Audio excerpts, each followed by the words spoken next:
What up, y'all? Appreciate you showing up, hanging out, listening to my diamond. Like and subscribe. I don't know what happened right there. Yeah. So, I watched the rapid fire, the 105 million questions in 5 minutes. I forgot what the title was, but it's a quick questions. I kind of like that. That's really because you get a lot of information and it's kind of entertaining and fun and stuff. So that's a cool interview with Carrie Patel. Excuse me, the game director of Avowed, and some very interesting tidbits. I would say the most important for game players that, like me, kind of want to not cheat, but she gave a really big hint as far as like how you could build your character up. And she said that I think it's dexterity. If you put a lot of points into dexterity, it improves your attack speed and such. Like everything's faster. So I was like, oh, okay. So guess what I'm gonna do. Health and dexterity. I can't even say dexterity. There it is. Words. Dexterity of the tongue. And so yeah, that was cool. I like that. Avowed, I'm hyped. I'm not hyped, but it's gonna be good because Obsidian, they make good games. And from what I've seen, yeah, I want to play it. And it'll be like a game that I enjoy playing. Yeah. How good it is, so we'll see. That's all, subjective. We'll see how the story is and stuff. But from what I've seen, Garrus is in it. Come on, son. You can't go wrong. You got Garrus in it, it's already got an extra point. Just for that. Just for being Garrus. Just for having the voice actor of Garrus from one of the best sci-fi games in recent history. I would say that, it gets extra credits and all that good stuff. But besides that, I heard some people like complaining, oh, the character models look weird and stuff, and I'm like, they look kind of good. I don't know what you're talking about. And the lip syncing looks, when you compare Avowed, like the characters, NPCs and such, to Starfield, please, Avowed all day. Even Outer Worlds was better than what Starfield came out with. So I'm like, how? Yeah, I would say that and the load screens, the two weakest points of Bethesda game, of Starfield, Skyrim, Fallout, is the voices and the load screens. Not the voices, the facial animations. It's like, because they don't do facial capture. They did something different in the intro section where you're in the mine and the ladies there and the guy, and they're like, that's bespoke animation, so that was done lovingly. But everything else is like, and that's understandable because it's such a big game and a lot of NPCs and all that stuff. So it's like, if you do that for every character, it's like hard. So I think that maybe this is where AI can actually be useful, where they say, okay, we've taught AI 8 different faces, and we've taught AI each face has 10 different baseline expressions based off of emotion or and so you combine all this stuff and then it spits out something that's halfway decent, instead of whatever the animation blending is that they're going on now. A lot of programming is AI if you want to look at it that way, but true, like AI, learning AI, how they put it, I think it could be useful in that respect. Hopefully they can do that. I've seen a bunch of games where it's like, oh, we go generate a game just from AI prompts. And I think I saw a video yesterday, day before, and it was rough, it's rudimentary, but it's there as a game you can actually play. I was like, oh, okay. I don't know if you can. I don't know if the AI was. I don't know what it was, but it was interesting. So I was like, okay, that's cool.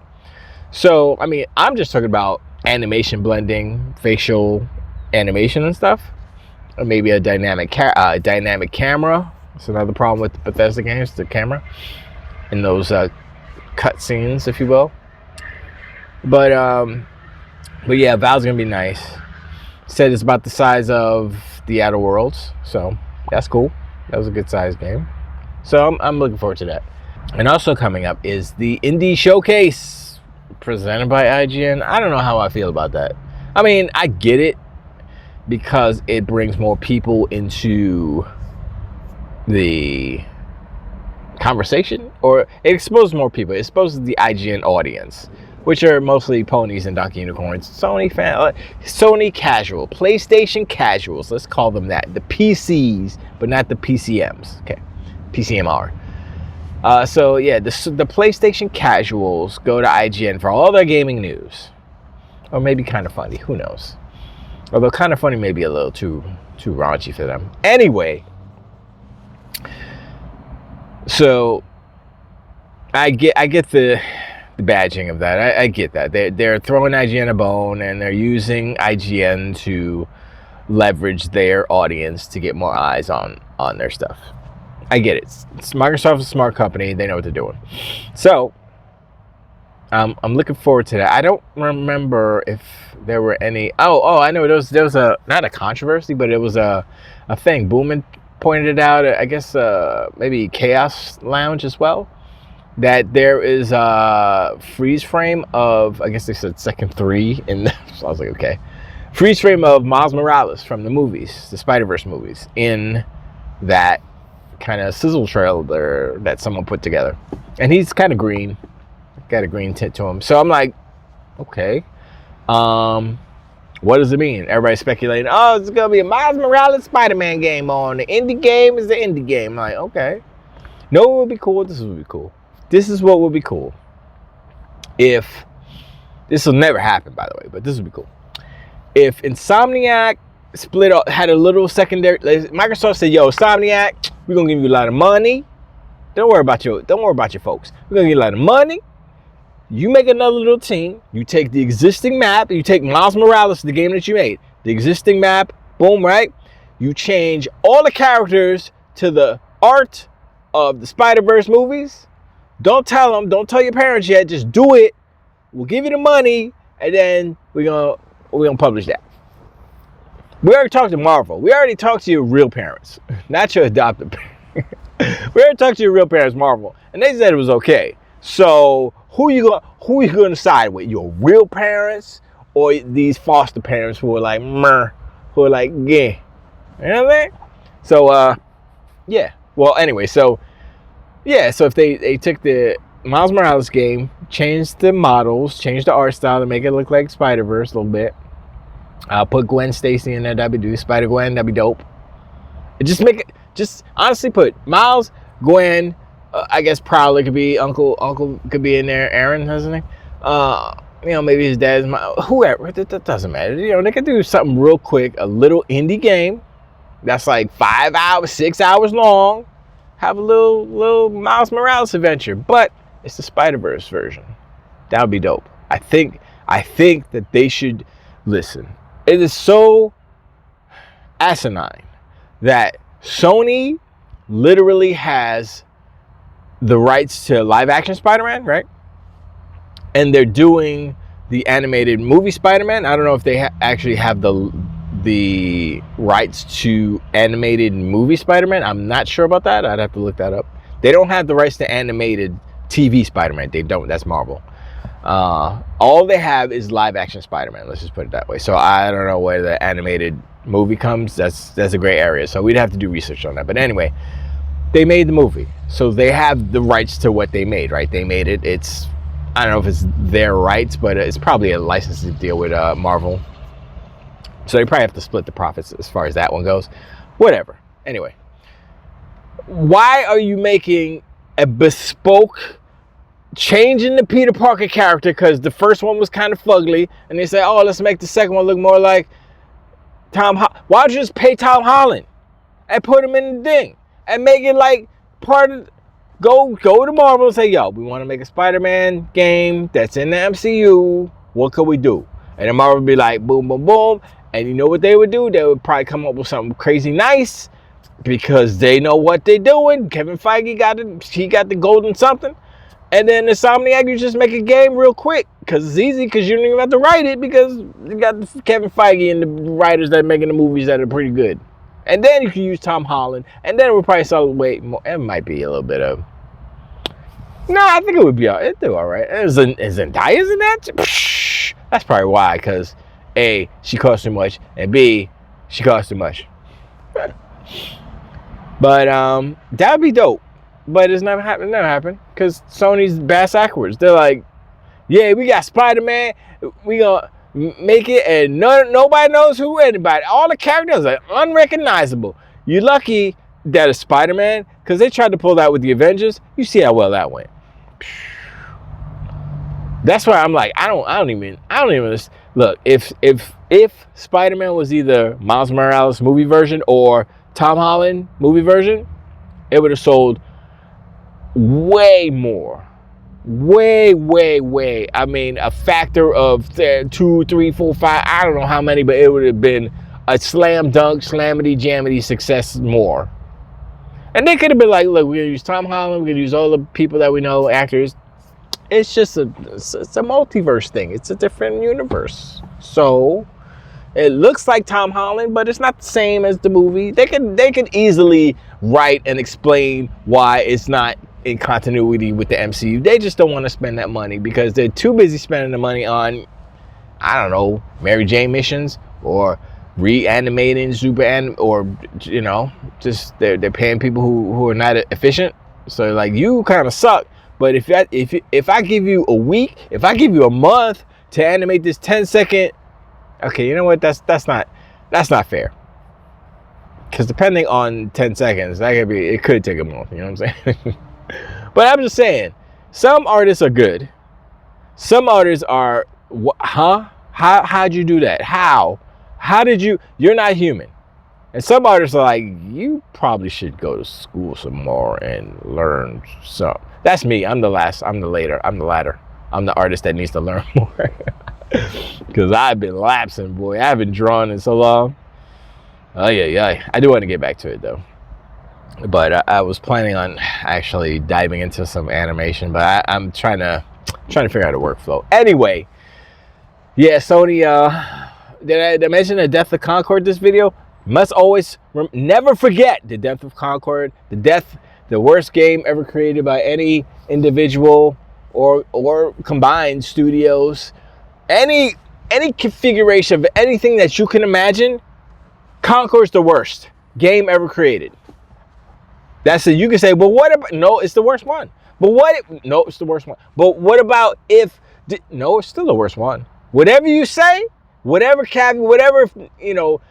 kind of little factors or caveats or whatever you add to it, still the worst one in the history. And that's bad, because video games have been around, what was it, 2025 right now, 55 years. God, 55 years. I'm not that old. I was born at the beginning of video games. Not at the very beginning. I think the first video game was 60. It was on an oscilloscope. I think it was tennis for two or whatever. It was Pong basically, but they call it tennis for two. I think it was on an oscilloscope. I think it was 60 something. I can't remember. But I know in the 70s, early 70s, Pong came out and blah blah blah. But anyway, so yeah, we're coming up on 60 years of video games, and you know, I am amazed, right, that where video games are now, because I mean, if you look at the history of video games, like from Pong to Atari 2600, 5200, ColecoVision, you know, once all that, I guess 2-bit, I don't even know what bit that was. Once we get to the 8-bit with NES and Sega Master System, and I guess you could say the PC Engine, you know, that was the evolution, right? And then you like, and then there was the arcades, which informed the home consoles, and then at one point, the home consoles passed the arcades, which was, I would say, Dreamcast. I think the OG Xbox was where it actually passed it, to be honest. But like there was a time where video game consoles were doing something that arcades couldn't, because arcades are specific and they're designed to take your money. So you can't put a a 60-hour RPG in an arcade, because it doesn't work like that. So games like that lived on consoles and so on and so forth. So, you know, there's a place for both. But then, you know, the consoles got so powerful that it passed the arcades. I mean, they could build a super powerful arcade that would surpass all the consoles, but it doesn't make sense. Like, fiscally, it doesn't make sense, because like you're not going to make your money back on that, because arcades are dead, basically. I mean, they're not. It's like a niche boutique type of thing right now, but not like how it was. You know, you're not going to sit there and spend $5-10 on Street Fighter or Gauntlet or something trying to get to the end, or Space Ace. I don't even think it would take. Would it take, if you spend $10 on Space Ace, then something's wrong with you. You got problems. Although that was I think that was $1. Was that 50 cent or $1? I can't remember. Like Space Ace, and then like some of the sit down arcades were. That's when the prices started going up, because right, it was 25, right? And then it went to 50 cents for like Dragon Slayer and stuff. And then from there, it went, I think it just jumped to $1 for like sit down Afterburner and stuff like that. Yeah, sit down Afterburner, sit down Space Harrier. No, I think that was 50 cents too. It might have been 50 cents, but eventually they went to Galaxy Force was $1. I'm pretty sure that was $1. Excuse me, because that spun around all the way 360. It was great. And G-Lock, shoot, I mean, it was a cool machine because it rotated 360. It was a gyro, and it rotated all. I was like, yeah, it's cool, but the game kind of sucked because it was like a simulator. It was like with polygon. I was like, I was mad. I was like, if that was like Afterburner in there on the G-Rock machine and it moved as fast as Afterburner, that would have been dope. Anyway, the evolution of video games is interesting because we're at a point right now where the manufacturers, hardware manufacturers, and the APIs and like Microsoft and the engineers, software engineers and such, they're trying to figure out how to achieve a certain type of fidelity and all these things without having to add more power. That's it for NVIDIA. They're like, let's just add more power. That's how we get better graphic. And while that's true, it comes to a point where it's like, that's too much. It comes to a point where it's just not unattainable, but it's not unreliable. Well, I guess if it burns your house down, but it's not efficient. You know, if you gotta have the freaking 1.5 kilowatt freaking power supply to run your graphics card, and then more for the rest of your system. You need 1,000 watts just to run your, what did it say? 850? How many watts was it? I forgot how many watts it was for the 5090. It was too much. I was like, yo, y'all crazy. But they're doing all these AI things, AI chips, NPUs. That's fine, as long as, like I said, they use them responsibly. Not what has been kind of happening where the devs they're using these temporal resolution scalers, or, you know, PISR, if you will, for short, or FSR or DLSS, in order to reach the resolution that they say that they want to reach, instead of getting the base resolution high and then using that to further it. Like, so they'll do like 720 to get a 4K. I'm like, huh? And they say 4K 60. I'm like, that's because you have SSR, PISR. No, PISR is actually garbage. So PISR is like the worst one out of them. Even Auto SR, I know I said that before, but the LSS is still the best one. Anyway, they're using these upscalers, AI upscalers, if you will, in order to compensate for the fact that they haven't optimized the game enough to get the resolution to where the baseline is strong enough for these AI upscalers to work efficiently and properly and better. The higher the resolution, the better the upscaling is. If you start at a low resolution, it's gonna suck. You're gonna get crazy artifacts. It's gonna be bad. So that's why they suggest that you start at a high resolution. I would say for the next gen, lowest resolution, internal base resolution should be no lower than 1080p. I don't want to see no 864p with PISR technology and it looks like hot garbage crap. Got flashy shadows. Yeah, it's ridiculous. I'm like, $700 for 864p, out of your mind. So I'm saying 1080p minimum we'll go from there. If they go 1440p, that would be awesome. Then you could go there. From there, you go to 4K or whatever. That's cool. But that's what I expect for the next gen, the beefy next gen, not the handheld. The handheld is a different story because you can do 720, upscale it because the screen is smaller. So the pixel density is smaller and you won't see all of that. You know, if you're on a 40, 50, 60 inch, 75 inch TV screen, 720p is going to look like trash with upscaling. But if you're on a 8-inch screen, pixel density is different. You're not going to see all that stuff. So I'll let that slide as far as that goes because it makes sense. Efficiency, battery life, all those things. So handhelds is a different story, but I'm talking about like the main systems. And so I've seen it with the Pixar technology, bad precedent. And some other devs are doing it. And that's because they either lack the experience to properly optimize up to a decent resolution, or they're not giving the time and budget to do so. And I think it may be a little bit of both, but mainly I think it's the latter. They're not giving the time or budget because it all goes down to Sony's the bad guy and it's all Sony's fault. Let me explain. And I'm gonna try to wrap it up because I'm getting long. But Sony created this environment and this thinking of this is what a AAA game is. And we have to blame Jack Tretton. He started it, right? He was a cool whatever CEO, but he started this whole thing. And so when these budgets are so high, then you don't get the time to do what you need to do because you're spending time on animation, on special effects and all. Yes, these things need to be done, but they're hiring movie houses to do movie SFX houses to do these things. Now, I understand that the video game industry has evolved into more of a movie-like, I guess, medium, but Unreal has taken some steps to minimize the time required in doing that. You could just pop your... what's her name did it? Melina Jorgensen or whatever her name is. She did it on stage live. She put her phone.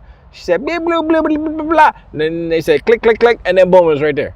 So it's a perfect one-to-one match of her facial animation on her CG character from Hellblade. And I was like, so why is it taking so long for these fools to do that? Because they're using their proprietary engines, their proprietary tech, blah, blah, blah, blah, blah. You see a lot of people moving to Unreal, right?